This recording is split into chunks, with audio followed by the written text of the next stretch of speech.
আব্বা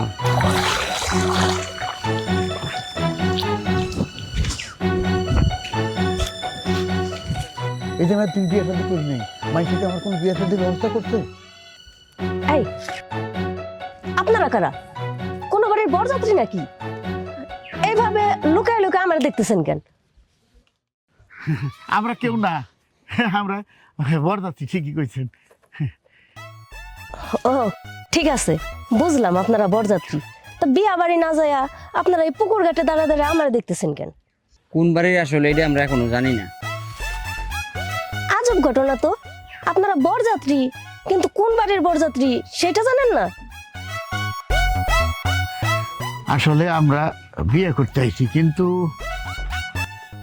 কিন্তু কি? পাত্রী এখনো ঠিক হয় নাই। হ্যাঁ, পাত্রী খুঁজে পাইতেছি না। পাগল নাকি আপনারা? না আসলে কি আপনার খুব পছন্দ হয়েছে।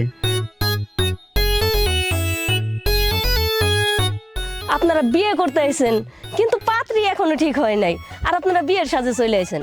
আগে পাত্রী ঠিক করেন, তার পরিবারের সাথে কথা কন, বিয়ের দিন তারিখ ঠিক করেন, তারপর বিয়ে করতে আইছেন।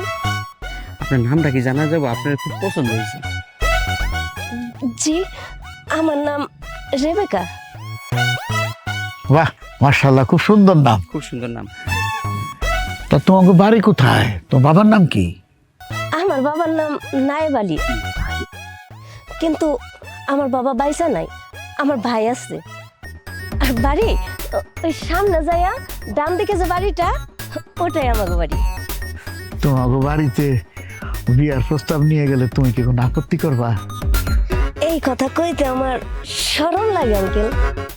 আব্বা হবু আম্মা দেখি তোমার আঙ্কেল কয়। আরে দেখো, চুপ কর, এটা পরে ঠিক হয়ে যাবো, আগে রাজি করে দিতে। আচ্ছা আচ্ছা আচ্ছা, তাহলে আমরা আপনার বাড়িতে প্রস্তাব নিয়ে যেতেছি, আপনি তাহলে যান, ঠিক আছে? আচ্ছা,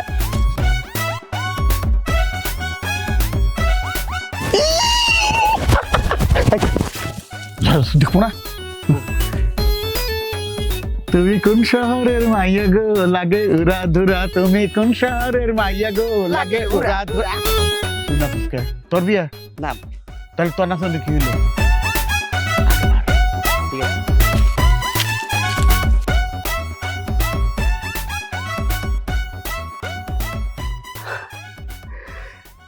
তাহলে মুরব্বী, আমার বোনের আপনাদের পছন্দ হয়েছে? পছন্দ না তো কিছু নাই, পছন্দ হয়েছে। আলহামদুলিল্লাহ। মানে আমরা তো বিশ্বাসই করতে পারতেছি না যে আপনি হঠাৎ করে আইসা আমার বোনের আপনাদের পছন্দ হয়ে যাবে, কিন্তু আপনাদের কিছু খাওয়াইতে পারলাম না কেন? আসলে খাওয়া দাওয়া তেমন একটা বিষয় না। বিয়েটাই হচ্ছে আসল বিষয়।